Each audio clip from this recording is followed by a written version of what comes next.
Good morning. Myself Rishikant Sahni. We have studied earlier lecture, fluid mechanics, introduction of fluid mechanics. Okay. Today we are taking lecture on properties of fluid. First of all, definition of fluid क्या होगा आप लोग बता सकते हैं इसमें? Definition of fluid. Anybody? Okay. Fluid is a substance which continuous deform in the direction of shear stress. Okay, fluid is a substance which is continuous deform in the direction of shear stress. हम उसको देखते हैं with figure और उसको compare करेंगे solid के साथ.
Definition क्या होगा?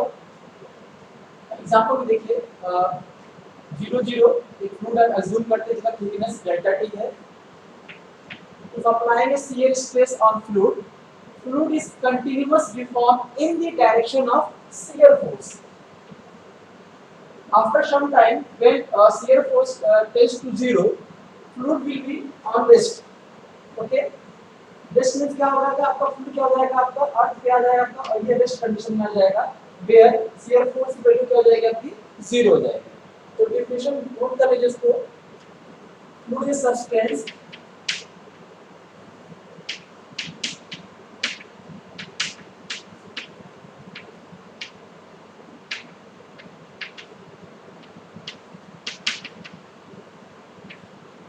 which are continuous deformation.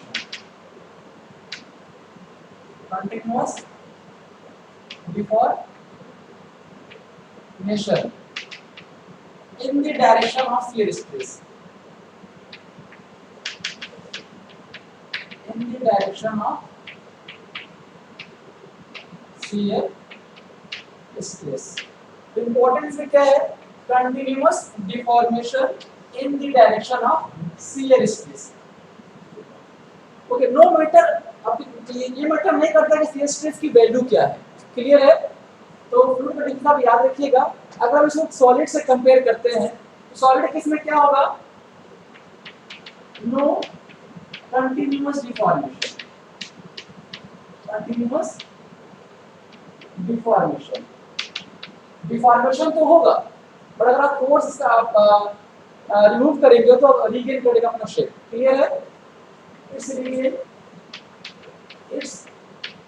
Regain original shape. Original shape. Clear है? Continuous deformation here no continuous deformation.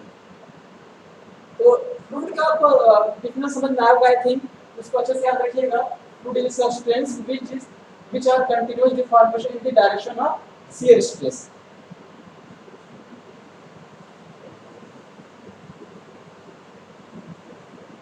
कुछ इंपॉर्टेंट पॉइंट आप भी नोट कर लीजिएगा. फ्लूइड केस में क्या अगर आप फोर्स हटा देते हैं तो इस केस में आपको ओरिजिनल शेप को रिगेन नहीं कर पाएगा. बट इस सॉलिड में क्या होगा? और ओरिजिनल शेप को मे और may not be regain. Clear है? ओके. तो आज हम लोग इसको पहले पढ़ चुके हैं फ्लूइड को. तो हम लोग देखते हैं प्रॉपर्टीज ऑफ फ्लूइड. हेडिंग डाल लीजिए आप लोग, प्रॉपर्टीज ऑफ फ्लूइड। ओके,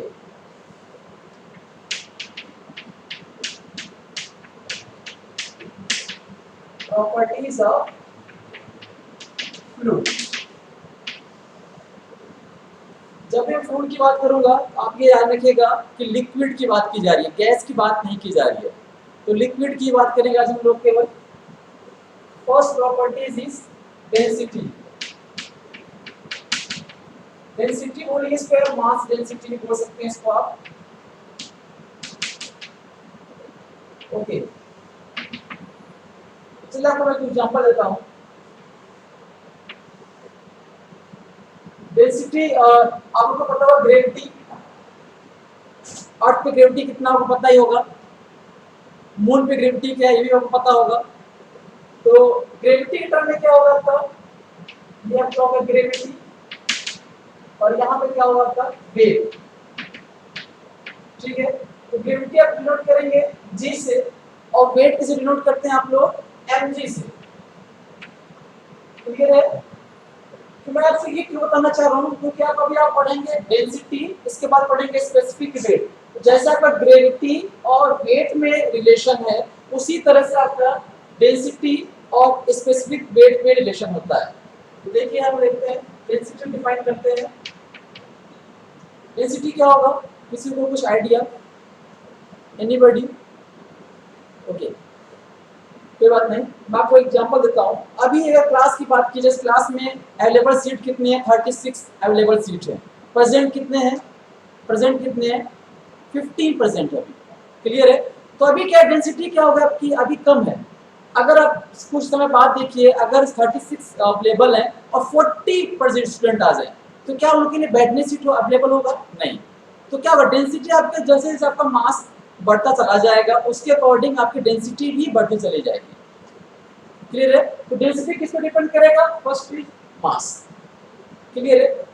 इसके बाद अगर इस क्लास में का वॉल्यूम v है, इस क्लास का वॉल्यूम v है, अवेलेबल से 36, अवेलेबल कितने भी यहाँ पे 15 अवेलेबल। अगर इस क्लास का वॉल्यूम को रिड्यूस किया जाए तो क्या होगा, रिड्यूस किया जाए तो क्या होगा, तो भी अब क्या होगा, डेंसिटी इंक्रीज करेगी। क्लियर है? देखिए, it is the ratio of mass per unit volume. It is ratio of mass per unit volume. But ये जो आपका डिफिनेशन है वो कहां तक वैलिड है, ये डिफिनेशन कहां तक वैलिड है, देखिए बताता हूं कहां तक वैलिड होगा।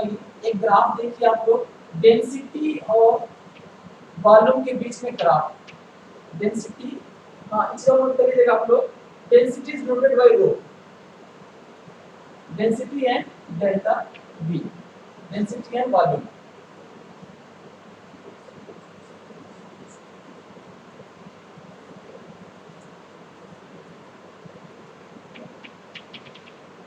Delta V S। क्लियर है? तो डेंसिटी क्या हो जाएगा, देखिए अब इसको रिमूव करता हूं। आगे आप पहले समझिए डेंसिटी है क्या चीज। डिफिनीशन तो आप आराम से आप कर लेंगे, डेंसिटी आपको बेसिक समझ आ जाए कि डेंसिटी एक्चुअल में है क्या चीज। देखिए density equal to limits delta V tends to delta V dash delta M upon delta V। Clear है? तो यहां पे देखिए, यहां से delta V, when delta V tends to delta V dash, यहां से क्या होगा, कंटिन्यूअम एप्लीकेबल। यहां से क्या होगा, कंटिन्यूअम एप्लीकेबल। कंटिन्यूअम एक नया वर्ड आया, कंटिन्यूअम मींस क्या होगा कि नो स्पेस। हम ये एज्यूम करके चलते हैं कि दो मॉलिक्यूल्स के बीच में क्या है, कोई स्पेस नहीं है। ठीक है ना, हम एज्यूम कर चलते हैं कि कंटिन्यूअस फ्लो होगा, मतलब कंटिन्यूअम, नो स्पेस नो वाइड्स, ये मान के चलेंगे। तो ये कंटिन्यूअम हम लोग आगे पढ़ेंगे, बट अभी आप एज्यूम करिए when delta V volume tends to delta V, delta V क्या है, very very small volume, delta V dash very very very very small volume, small volume. Delta v पे क्या होगा, कंटिन्यूम आपका एप्लीकेबल होगा। क्लियर है? तो यहां से it is the ratio of mass per unit volume. ये जो डिफिनीशन है वो कहां तक वैलिड है? when mass is when mass is given to total volume, when mass is given to total volume, वहां से आपका ये एप्लीकेबल होगा। क्लियर है? यहाँ देखिए और उसका यूनिट देखते क्या होता है डेंसिटी का। यूनिट ऑफ डेंसिटी क्या हो जाएगा? Density equal to mass per unit volume. यहाँ से डेंसिटी देखिए KG per metre cube. Clear है? और इसमें क्या क्या जानने पाते हैं? ओके, जो आपका डेंसिटी है सिंपल बात आप देखते हैं तो कंप्रेसिबल इनकंप्रेसिबल टर्म है। इनकंप्रेसिबल केस में density only function of temperature and pressure. Density only a function of temperature and pressure for incompressible fluid, for incompressible fluid। Clear है? तो आप अभी क्या याद रखिएगा, density it is denoted by rho, it is denoted by rho, it is the ratio of mass per unit volume. और यहाँ पे आप अगर इसको देखेंगे मैथमेटिकली अगर एक्सप्रेस करना चाहते हैं, density equal to limits delta v when tends to delta v dash delta upon delta v। Okay, इसके बाद देखिए अभी आपको मैंने बताया temperature and pressure. Density is a function of temperature and pressure for incompressible fluid. इसका मतलब क्या हुआ? Function of temperature and pressure तो बता सकता है। ओके, एग्जांपल लेते हैं, टेंपरेचर की बात करते हैं। टेंपरेचर 15 डिग्री सेंटीग्रेड पे, 20 डिग्री सेंटीग्रेड पे एंड 4 डिग्री सेंटीग्रेड। क्लियर है? तो 20 डिग्री सेंटीग्रेड पे डेंसिटी ऑफ वाटर कितना होता है? किसी पता है? 998 KG per metre cube. And 4 degree centigrade पे कितना होता है टेंपरेचर आपका? 1000 केजी पर मीटर क्यूब।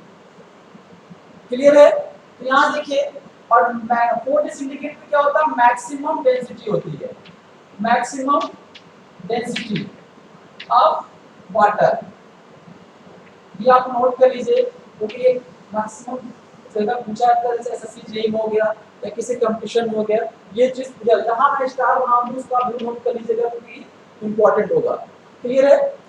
तो देखिए आपका टेंपरेचर रिड्यूस हो रहा है तो डेंसिटी आपकी इंक्रीज कर रही है। क्लियर है? या जब टेंपरेचर इंक्रीज करेगा तो क्या होगा आपका? ये देखिए 4 डिग्री सेंटीग्रेड पे क्या है? मैक्सिमम टेंपरेचर, मैक्सिमम डेंसिटी होगा। बट अगर आप जनरल टॉप करेगा तो density inversely proportional to temperature होता है, ये याद रखिएगा। ठीक है ना? जब टेंपरेचर इंक्रीज करेंगे तो डेंसिटी आपका क्या होगा? डिक्रीज होगा। और density is directly proportional to pressure. ये दो टर्म आप लोग याद करिएगा, नोट कर लीजिए इसको। ठीक है? एग्जांपल तौर पर मैं देखूं, जब कहीं टेंपरेचर इंक्रीज करेंगे तो क्या होगा? मॉलिक्यूल्स क्या होगा? उस वॉल्यूम को स्केप आउट करेंगे, उस वॉल्यूम को छोड़ के बाहर चले जाएंगे। क्लियर है? उससे क्या होगा? आपका मास रिड्यूस होगा और जब मास रिड्यूस होगा तो डेंसिटी भी आपका क्या हो जाएगा? आपका वो रिड्यूस हो जाएगा। क्लियर है? तो सफिशिएंट है डेंसिटी के लिए, याद रखिएगा। जी, जो प्रेशर, और जब आप प्रेशर इंक्रीज करते हैं उस केस में क्या होता है? डेंसिटी माइनस इंक्रीज करता है। जैसे आप प्रेशर इंक्रीज करेंगे तो मॉलिक्यूल्स क्या होंगे? इनवर्ट होंगे वॉल्यूम में, उससे भी क्या होगा? आपका प्रेशर डेंसिटी इंक्रीज करेगा। तो ये डिफिनीशन और कुछ इंपॉर्टेंट टर्म याद रखिएगा। इसके बाद नेक्स्ट आता है स्पेसिफिक वेट।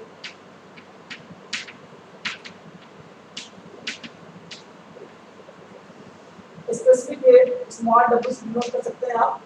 अभी मैंने आपको बताया था जैसे आपका रिलेशन ग्रेविटी एंड वेट में है, सिमिलरली आप डेंसिटी एंड स्पेसिफिक वेट पे रिलेशन दे सकते हैं। क्लियर है? तो स्पेसिफिक वेट क्या होगा? W equal to mg upon v। ठीक है, किसी कंटेनर में आप लिक्विड ले लीजिए,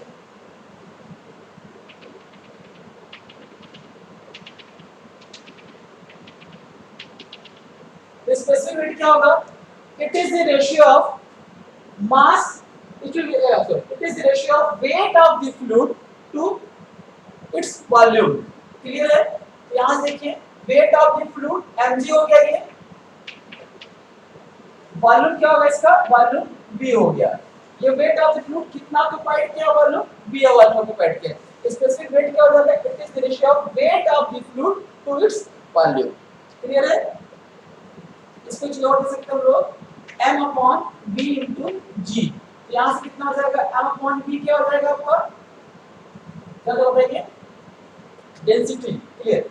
okay, density into g। The specific weight is the product of density into gravity। Specific weight is the product of density into gravity।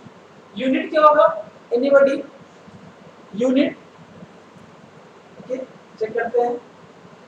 kg per metre cube किसका है ये, और ये किसका हो जाएगा? Metre per second square.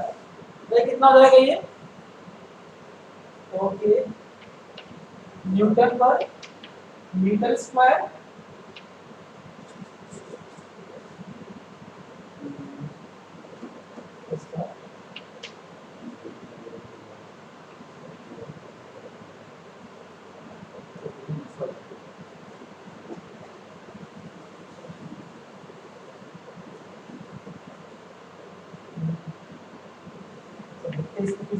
kg per metre cube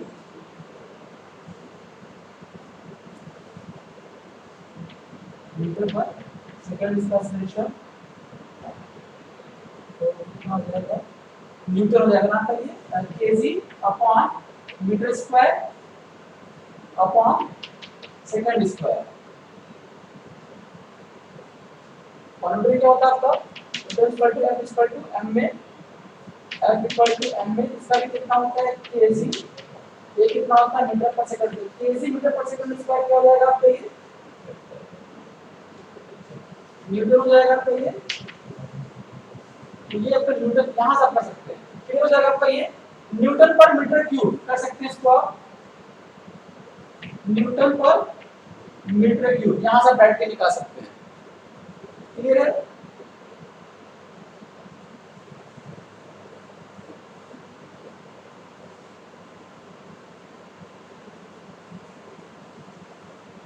next देखिए, specific weight हो गया। स्पेसिफिक वॉल्यूम नोट करिए इसको।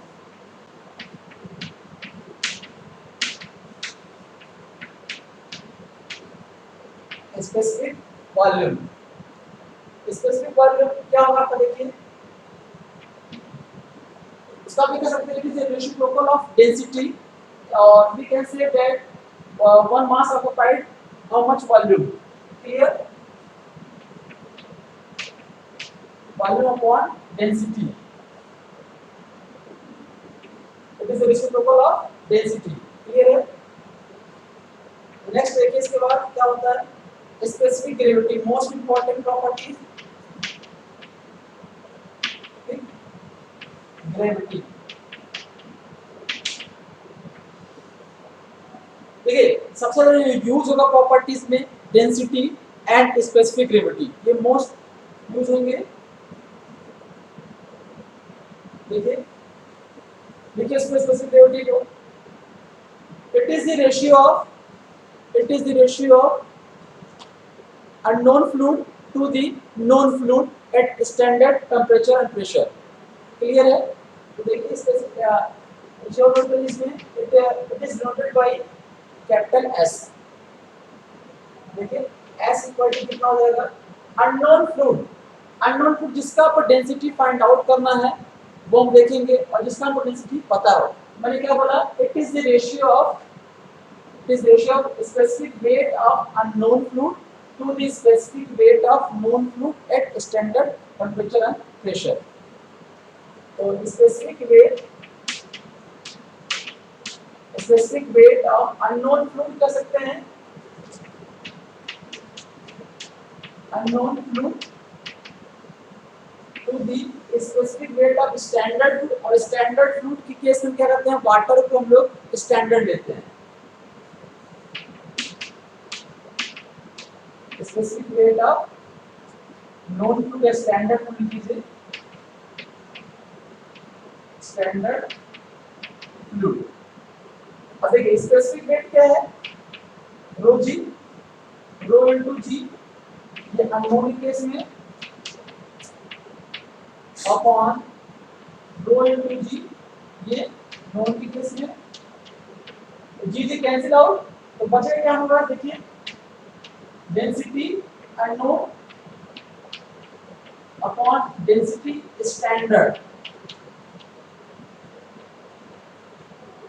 मैंने क्या बोला था, at specific temperature and pressure. हम लोग का स्टैंडर्ड कितने होता है, एट 4 डिग्री सेंटीग्रेड. अगर मैं लिक्विड की बात करूं तो मैक्सिमम किस पे होगा, 4 डिग्री सेंटीग्रेड पे होगा. तो यहां से न्यू डिफिनेशन हमारी आएगी, इसको नोट कर लीजिए आप लोग.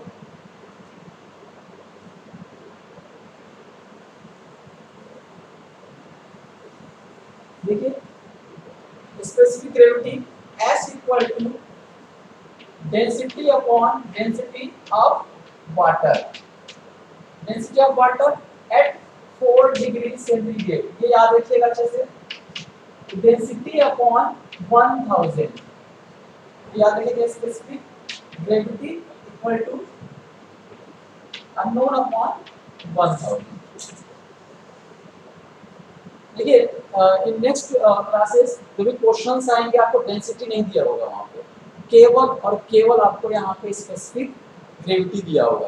तो आपको डेंसिटी फाइंड आउट करने के लिए ये फॉर्मूला आपको अच्छे से याद होना चाहिए. चाहे कोई से भी क्वेश्चन आएगा, मैक्सिमम क्वेश्चन में आपको डेंसिटी नहीं दिया जाएगा. ठीक है, एग्जांपल लेते हैं. इफ नोट करिए क्वेश्चन लीजिए, if specific gravity of oil is, if specific gravity of oil is, if specific gravity of oil is 0.8, then find out density of oil. इसको बता पाएंगे आप लोग, find out density of oil. देखिए maximum जगह आपको बता रहा हूं मैं कि स्पेसिफिक ग्रेविटी दिया जाएगा, डेंसिटी बिल्कुल नहीं दिया जाता है. तो कितना जाएगा, 0.8. Density of oil, density of oil क्या है यहाँ पे, density of oil is a unknown fluid, unknown fluid जिसका आपको डेंसिटी फाइंड आउट करना है. देखिए density specific gravity 0.8 is given, ये क्या हो जाएगा, अननोन, इसी को डेंसिटी फाइंड आउट करना अपॉन 1000. तो density of oil equal to कितना हो जाएगा, 800 kg per metre cube. 800 kg per metre cube. तो आप जब भी आप डेंसिटी फाइंड आउट करेंगे, आप यही फाइंड आउट करिए, या किसी क्वेश्चन में अगर आपको स्पेसिफिक ग्रेविटी दिया है तो आप ये डायरेक्ट पता कर लीजिए कि उसका डेंसिटी कितना होगा. फर्स्ट क्लियर है. इसी जो इंपॉर्टेंट आपसे क्वेश्चन पूछा जाता है कि unit of specific gravity, unit of specific gravity, anybody. चलिए आप देखिए फॉर्मूला, देखिए फॉर्मूला में क्या है, डेंसिटी अपॉन डेंसिटी. तो इसका ये कैसा हो जाएगा आपका, तो क्या हो जाएगा, it is unitless, it is unitless. Clear है. तो ये इंपॉर्टेंट है, इसको अच्छे से पढ़िएगा.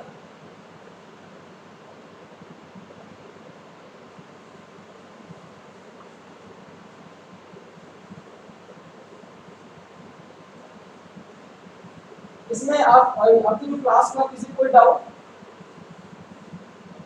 डेंसिटी कोई डाउट, या स्पेसिफिक ग्रेविटी पे या स्पेसिफिक वॉल्यूम में कोई डाउट, इस पे डाउट है. Difference between liquid and gas. Okay, मैं वो डिफाइन करता हूं. difference between liquid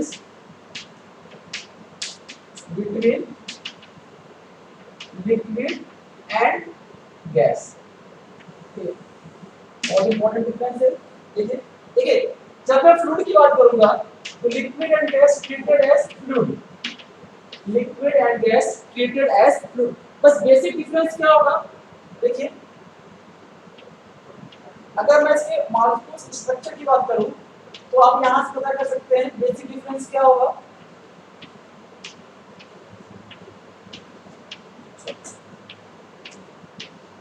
तो कुछ डिफरेंस आप लोगों को दिखाई दे रहा है इसमें, इस स्ट्रक्चर में कोई डिफरेंस दिखाई दे रहा है? ओके, क्या हो जाएगा, मॉलिक्यूल्स के बीच का जो गैप है वो डिफरेंस क्रिएट करता है। क्लियर है? आप देखिए लिक्विड केस में क्या है, जो गैप है वो एज कंपेयर टू गैस क्या है वो थोड़ा सा कम है, बट गैस में क्या है वो ज्यादा है। क्लियर है? ओके, एक चीज और नोट कर लीजिए आप लोग इसमें,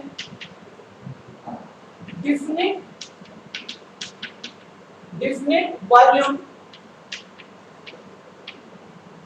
volume but no definite shape,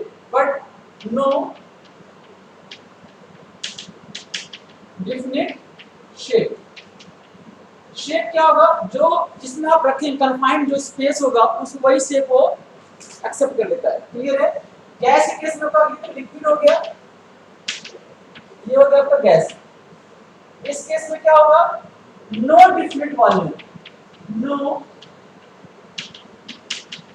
definite volume, no definite shape, no definite shape. Clear है? तो ये डिफरेंस सफिशिएंट आप लोग के लिए याद रखिएगा, difference between liquid and gas. Okay, तो आज के लेक्चर को मैं समराइज करता हूं। ओके, समराइज करते हुए क्या क्या क्या पढ़ा गया हम देखिए। फर्स्ट ऑफ ऑल हम लोग देखा गया कि व्हाट इज फ्लूइड। फ्लूइड क्या है? फ्लूइड वो सब्सटेंस है जो कंटीन्यूअस डिफॉर्म करता है in the direction of shear stress. अच्छा, एक क्वेश्चन और, अगर आपकी शियर स्ट्रेस की वैल्यू 0 हो जाएगी उस केस में क्या होगा फ्लूइड? उस केस में फ्लूइड क्या होता है? उस केस में फ्लूइड रेस्ट कंडीशन में होगा। तो देखिए अगर रेस्ट कंडीशन में है, मान लीजिए कोई लिक्विड है, यहाँ पे शियर स्ट्रेस की वैल्यू क्या है? शियर स्ट्रेस की वैल्यू 0 है, तो ये क्या होगा? फ्लूइड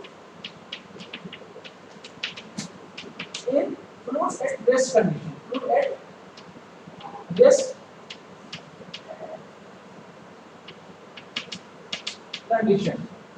ठीक है, अक्सर क्वेश्चन पूछा जाता है at rest condition shear stress value क्या होगी, at rest condition normal stress की वैल्यू क्या होगी? ये क्वेश्चन अक्सर आया गया है कंपटीशन में। तो बताइए shear at rest condition, at rest shear stress and normal stress. अगर आप इसको नहीं देखे हैं तो नेक्स्ट टाइम आप कभी पढ़ के क्लास लेने आएगा तो उसको देख के आइएगा, ये चीज देख के आइएगा। और एक क्वेश्चन मैं और देता हूँ, why water treated as standard liquid, why water treated as standard liquid. ये जो क्वेश्चन आप लोग इसको देख के आएंगे। क्लियर है? वैसे आपको बता देता हूं मैं, आप इसको देख लीजिएगा, shear at rest condition shear stress की वैल्यू तो 0 होती है, बट नॉर्मल स्ट्रेस की वैल्यू 0। क्लियर है? कांट 0। चीज और, रेस्ट कंडीशन अगर आप शियर स्ट्रेस अप्लाई कर रहे हैं तो फ्लूइड क्या होगा, it can bear any shear stress. जैसे आप माइनस शियर स्ट्रेस भी लगाएंगे उस केस में भी क्या होगा, फ्लूइड आपका फ्लो कर जाएगा। क्लियर है? It can not bear any shear stress. Okay, तो ये चीज आप याद रखिएगा। समराइज किया हुआ आज का क्लास का, fluid, what is fluid? Fluid is a substance that continuously deform in the direction of shear stress, how much small value। Clear है? सेकंड चीज डेंसिटी, डेंसिटी पता है, it is the ratio of mass to unit volume. उसमें 4 डिस इंडिकेटर water की maximum density होती है। उसके बाद क्या पढ़े आप लोग, specific weight, it is the ratio of mass of weight of the fluid to its volume. Okay, third point क्या था, specific volume, it is the reciprocal of density. And fourth is specific gravity, it is the ratio of, क्या भी कह सकते हैं, it is the ratio of density of unknown fluid to density of standard fluid, that is called specific gravity which have no unit. Okay, तो आज की class complete करते हैं। नेक्स्ट क्लास में हम पढ़ेंगे viscosity, Newton's law of viscosity, surface tension and bulk modulus. तो please आप लोग इसको देख के आइएगा। Okay, thank you.